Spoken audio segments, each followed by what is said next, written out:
જેને બુદ્ધિ જોતી હોય એણે બ્રહ્માની ઉપાસના કરવી. ઇન્દ્રિયની જેને પુષ્ટિ કરવી હોય, ઇન્દ્રિયનું જેને સુખ જોતું હોય એણે ઇન્દ્રની ઉપાસના કરવી.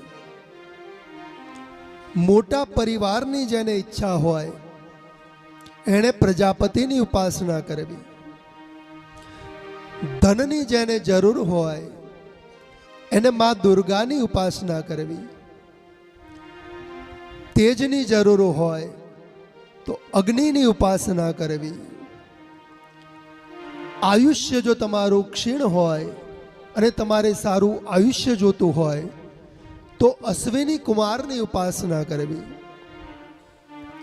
સુંદરતા જોતી હોય તો ગંધર્વોની ઉપાસના કરવી. સારી સ્ત્રી જોતી હોય તો ઉર્વશી